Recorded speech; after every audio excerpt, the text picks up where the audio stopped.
परतापुर का water park या amusement park अव्यवस्थाओं के बीच 2024 में बीच में ही बंद कर दिया गया था, क्योंकि उसमें नहाते हुए एक व्यक्ति की मौत हो गई थी।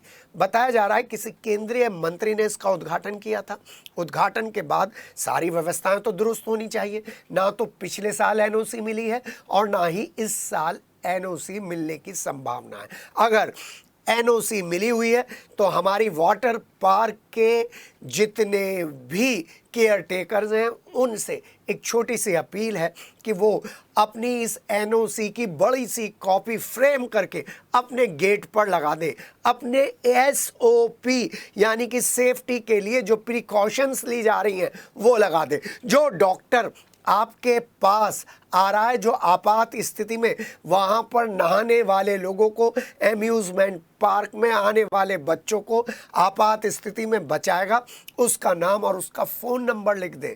इसके अलावा आप ये भी लिख दें कि कितने क्षेत्र में आपका ये वाटर पार्क फैला हुआ है और इसमें कितने सिक्योरिटी गार्ड हैं।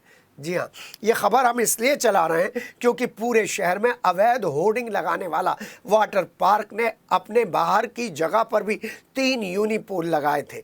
बारिश और तूफान नहीं आता तो ये खबर हम नहीं चलाते, लेकिन बारिश और तूफान में वहाँ पर लगे 3 यूनिपोल सड़क पर गिर पड़े, बिजली के तारों पर गिर पड़े और उसके बाद आज यानी कि गुरुवार को ये वाटर पार्क बंद रहना चाहिए था। लेकिन सुबह ही सुबह इस वाटर पार्क में फिर बच्चों की आमद हो जाती है, स्कूल के बच्चों की आमद हो जाती है और यहाँ के केयर टेकर दबंगई दिखाते हुए परतापुर थाना पुलिस के साथ मिलते हुए एक ही बात कहते हैं कि प्रशासन मेरी जेब में है। प्रशासन के आगे मैं हरी चीज़ें डालता हूं और प्रशासन मेरा वाटर पार्क चलाता है। लेकिन जो इस वाटर पार्क में पिछले साल मौत हुई थी, उस मौत की जांच में किसकी गलती निकली थी ये ना तो प्रशासन ने बताया है, ना वाटर पार्क की एनओसी देते वक्त इस बारे में डिस्कशन किया है। अब किसी की जिंदगी पर कोई बड़ा खतरा ना है, एम्यूजमेंट पार्क के नाम पर, वाटर पार्क के नाम पर वहाँ पर लड़के लड़कियाँ आपत्तिजनक स्थिति में ना मिले, इसलिए मेरठ प्रशासन के सामने, नगर निगम के सामने और दूसरी उत्तरदायी संस्थाओं के सामने वाटर पार्क के इस अवैध यूनिपोल, बिजली की सप्लाई और एनओसी के बारे में हमारे सहयोगी शैलेंद्र आपको स्थिति दिखा रहे हैं। तो आइए चलते हैं परतापुर के वाटर पार्क में बिना एनओसी के चलता हुआ वाटर पार्क के खिलाफ मुहिम खड़ा करने। परतापुर दिल्ली देहरादून बाईपास स्थित फैंटेसी वर्ल्ड वाटर पार्क किसी न किसी बात को लेकर हर वर्ष सुर्खियों में रहता है।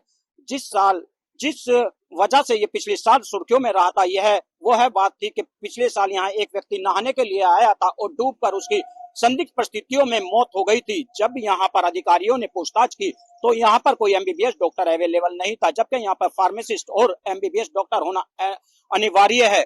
उसके पहले भी एनओसी को लेकर इसको बंद कर दिया गया था। पिछले वर्ष ये आधे ही समय में बंद कर दिया गया था। अब की बार जैसे ही ये शुरू हुआ, ना तो यहाँ पर एनओसी का अभी पता है कि इनके पास पूरी एनओसी है या नहीं है, पर कहीं ना कहीं यह देखकर तो जरूर साफ हो रहा है क्योंकि यहाँ पर सुरक्षा के इंतजाम पूरे नहीं है। आप देख सकते हैं बुधवार देर शाम जो तूफान आया है, उस तूफान में फैंटेसी वर्ल्ड वाटर पार्क द्वारा जो होर्डिंग लगाए गए थे, यूनिपोल लगाए गए थे, वो रास्ते के बीचों बीच गिर गए। गनीमत रही कि उस समय वाटर पार्क बंद हो चुका था और वाटर पार्क में कोई बच्चे या यहाँ पर कस्टमर नहीं था, नहीं तो गाड़ियां भी दब जाती और जनहानि भी हो सकती थी। वहीं आप देख सकते हैं हाइड्रा के द्वारा यूनिपोल को रास्ते से हटाया गया है। इसी के साथ साथ यहाँ पर एक यूनिपोल ऐसा भी है जो 3 पिलर पर खड़ा किया गया था और वह भी तूफान में टूटकर बिजली के तारों पर गिर गया और बिजली की सप्लाई रुक गई। बता दें कि अधिकारियों ने पिछली बार भी इसे चलते समय पर ही बीच में बंद करा दिया था क्योंकि इनके पास पर्याप्त मात्रा में एनओसी नहीं थी और यह अवैध रूप से चलाया जा रहा था। अगर व्यक्ति की मौत ना होती तो एनओसी की कोई पोल ना ही खुलती। अब भी देखना होगा कि इनके पास जो ये होर्डिंग गिरे हैं, यूनिपोल गिरे हैं, इनके पास नगर निगम की एनओसी है या नहीं और अन्य एनओसी के साथ साथ यहाँ पर डॉक्टर हैं या नहीं। अभी हमने आपको दिखाया कि किस तरह यहाँ पर बच्चे जो है नहाने के लिए गए हैं स्कूली बच्चे यहाँ पर आए हैं, पर उनके सुरक्षा के लिए क्या क्या इंतजाम इनके पास है अब देखना होगा। यहाँ पर क्या अधिकारी क्या जांच करते हैं, पिछले वर्षों की तरह यहाँ पर एनओसी है या नहीं है, सुरक्षा के इंतजाम है या नहीं है। अगर ऐसा नहीं है तो ये फिर दोबारा कहीं ना कहीं लोगों को हादसों का न्योता दे रहे हैं और फैंटेसी वर्ल्ड वाटर पार्क में नहाने के नाम पर बस मोटी रकम वसूल रहे हैं। परतापुर से शैलेंद्र राणा की रिपोर्ट, सिटी हलचल के लिए।